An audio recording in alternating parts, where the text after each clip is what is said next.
The American prison world is a truly huge and unknown civilization.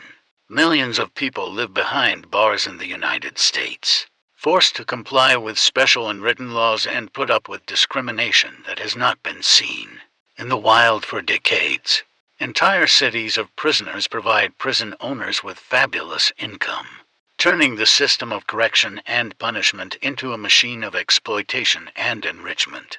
We decided to look into how American prisons work. The video is dedicated to racism behind bars and a life of prison gangs. Monkeys don't wear glasses. Prison guard Brian Popper called out to Black John Richard in the courtyard of a New York State prison.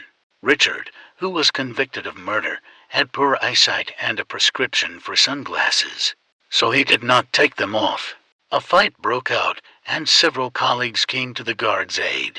As a result, the prisoner lost not only his glasses, he was beaten so that he could hardly walk, and was sent to the punishment cell for 6 months. Officer Popper escaped with minor injuries, and wrote in his official report that Richard attacked him first. The racial slur was not mentioned in the note. Racial gangs, everything depends on race here. I mean, really everything, says Jerry Metcalf, convicted of manslaughter and possession of a weapon.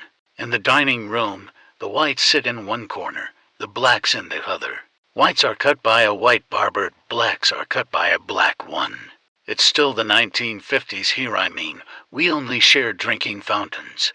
The only difference is that whites are often in the minority behind bars. Having found himself, deservedly or not, at the mercy of the American penitentiary system, a prisoner is faced with a cruel world whose population, more than 2 million people, is sometimes guided by primitive laws of survival, strictly separating his own from others, and is not afraid to resort to violence. It is known that in terms of the number of convicts, the United States is significantly ahead of other states and ranks first in the world in terms of the ratio of prisoners to the total number of citizens. In some states, there are more than 1,000 prison inmates per 100,000 residents, including children. There are many reasons for this situation. Among them are excessively strict laws and long sentences. Sometimes you have to wait decades to get out of prison, and people have to adapt. The most obvious solution for many is to join a gang, and as a result, 1 in 10 American prisoners is a member of one group or another. Almost 40% of the population of American prisons are African Americans, despite the fact that there are only 13% of them nationwide. According to 2010 data, for every 100,000 adult American citizens, there are 678 white male prisoners, for 3,000 black and 1.7 thousand of Hispanic origin, brother for brother. Prison criminal gangs in the United States are strictly differentiated by skin color. This is an echo of the past oppression. Almost all the largest gangs were formed in the 60s of the last century. Then the state decided to end segregation in prisons and began to keep prisoners together regardless of race. But racism has not gone away. Prisoners expect their own to be ready to help in a conflict situation, and those who do not provide this assistance are deprived of support and become victims themselves. The majority of convicts are involved in racial violence in one way or another, divided among themselves without the help of the state. The criminals form thousands of associations with a rich history of cooperation and hostility, not branches of gangs operating on the other side of the prison fence, but fundamentally new structures that affect the lives of their members outside the prison system. In each prison, gangs seize territories, mark them with their signs, and divide the market for illegal goods and services. Against this background, real wars are taking place between them with mass clashes and murders. The leaders of the groups are deservedly considered brilliant managers despite all the efforts of the prison guards. They manage to lead the most complex processes. As a rule, they communicate with subordinates using encrypted letters on very small pieces of paper. The Atlantic journalist Graham Wood shared his observation of the upcoming prisoner brawl. At first, it seems that we see these intimidating men, tattooed murderers, robbers and drug dealers, randomly walking around the yard. Some are stopped and searched by security, after which they adjust their clothes and continue to breathe fresh air. The first Latin American comes to the concrete table, sits down and waits. A black prisoner walks away to the turnstiles and looks attentively at the walkers. A white guy, going out into the yard, immediately goes to the third point, near the basketball court. Another Latin American occupies another table. Gradually it becomes obvious that they are following tactics. Each of them takes a place for his own.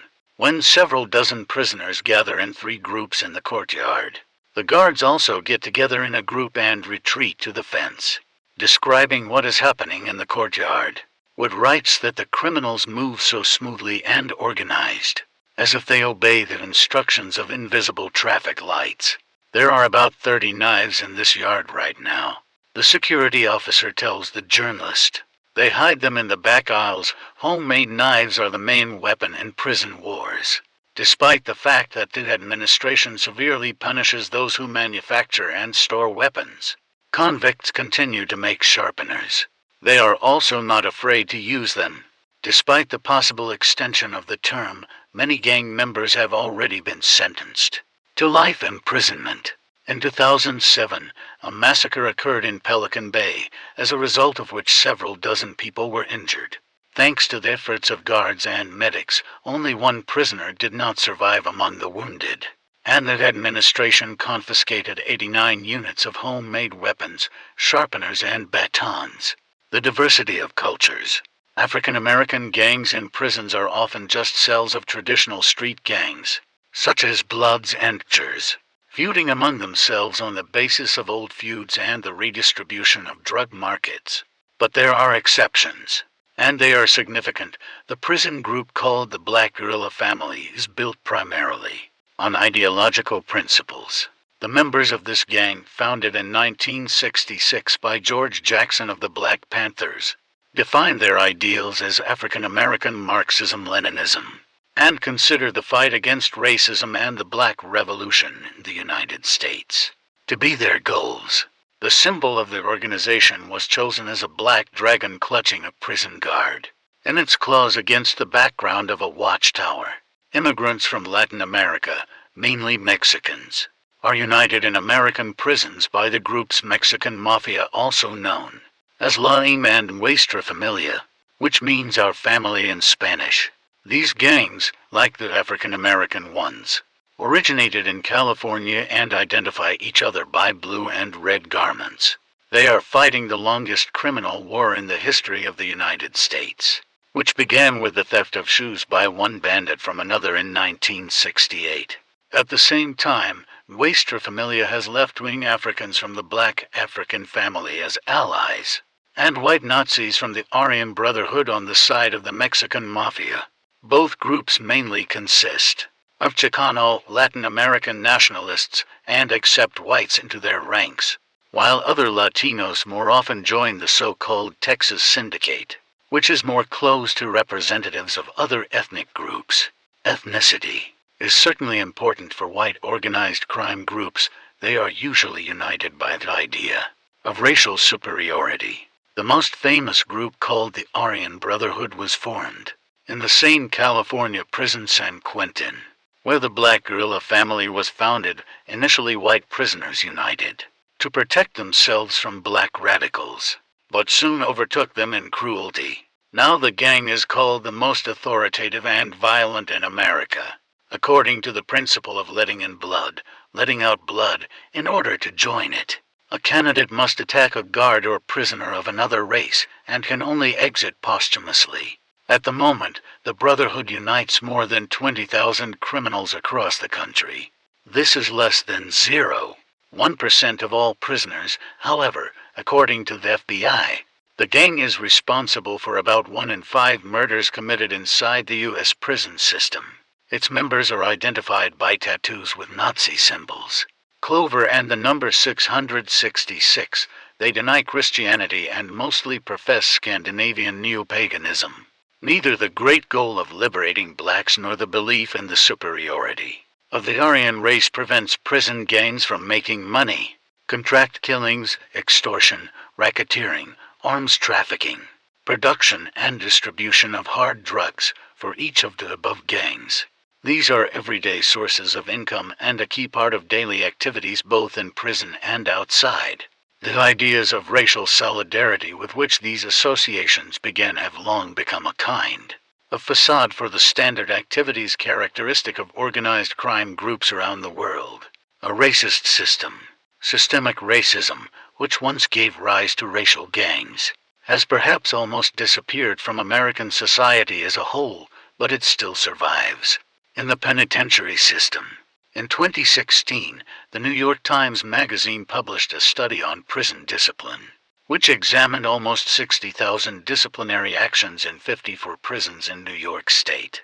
After receiving the results, the authors stated that ethnic minority prisoners, especially blacks, face not only domestic manifestations of prejudice, but also prejudices embedded in prison institutions. According to their data, black criminals are punished on average 30% more often than white ones. At the same time, the probability of getting a sentence in a punishment cell, where the offender spends 23 hours a day all alone, is 65% higher for blacks. At the same time, the average period of stay in isolation for whites is 90 days, and for blacks minus 125. The days spent in solitary confinement are not just a psychologically heavy punishment. During this time, the prisoner cannot participate in educational or therapeutic programs designed to help him return to a normal life after prison. Thus, those who fail to cope with their behavior move in a downward spiral of disciplinary violations and punishments, and their chances of correction decrease. In addition, a large number of penalties reduces the likelihood of early release from prison for the same crime. Blacks spend an average of 10% more time behind bars. During the year, black prisoners in New York State received 144 sentences in a punishment cell lasting more than 180 days. Whites were punished just as severely, only 226 times. One might think that these data have nothing to do with racial prejudice. The reason for the poor discipline of African American criminals may also be that, on average, they are much younger than representatives of other groups. However, some data still confirm that racism plays a role here. There is a bias in punishments against blacks in almost all types of disciplinary violations. But, characteristically, it manifests itself most of all in the fact that the words of the guard are enough to prove guilt. In some prisons, African Americans are punished twice as often for disobeying orders as whites. And sometimes this wording may hide, for example, that the prisoner did not get out of the shower quickly enough when he was kicked out by a prison employee. Black guests. Another proof that the difference in attitudes is growing out of prejudice is the results of comparing different prisons. Prisoners are evenly distributed in state prisons, while representatives of different races in the United States do not live evenly. Blacks are much more represented in densely populated cities, and white Americans live around them in a ring of suburbs. They mostly inhabit small towns and agricultural areas and work in prisons located there. This is, for example, the Clinton Correctional Facility near the Canadian border. Out of 998 prison employees, according to 2016 data, only one belonged to an ethnic minority. There is almost no non-white population in the surrounding villages, and black prisoners are often the only African Americans the guards are familiar with. The New York Times reports the words of the prisoners of this prison. They complain that they are subjected to racial slurs from the moment they cross her threshold. And, of course, this is where the difference between races and disciplinary action is one of the highest in the state. In the same state, but 450 kilometers to the south and in a much more urbanized area, there is the Sing Sing prison. The racial composition of the guards of which is much more diverse. It is only 17% white. Representatives of the non-white population are punished there as often as the ethnic majority. This is an exceptional case among American prisons. This correlation confirms the stereotype: black prisoners suffer additional hardships from racist attitudes. However, as some studies show, it would be incorrect to blame everything on racism, class interest. In 2018, the Analytical Center People's Policy Project published a study in which it refuted the racial explanation for the inequality in the population of American prisons. After analyzing data on the race and income of prisoners, sociologist Nathaniel Lewis came to the conclusion that the main factor of stratification is not skin color, but the economic stratum to which the prisoner belongs. White Americans are represented approximately equally in all 5 conditionally allocated classes, while 40% of black residents of the United States belong to the lowest of them, 20 to the penultimate income level, and only about 8% of them belong to the upper class.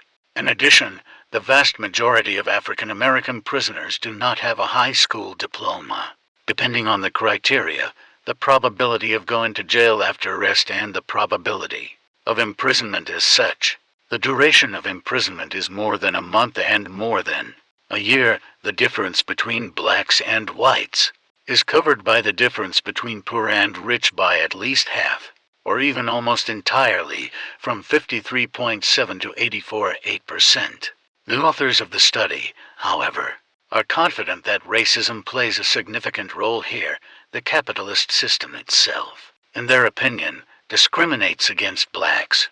According to their conclusions, the racial problem of American prisons should be solved by a humane socialist economy, and this would certainly be liked by members of the Black Guerrilla family, and fighters for the rights of African Americans from Black Lives Matter, and everyone else who is convinced of the deep injustice of capitalism existing in American society.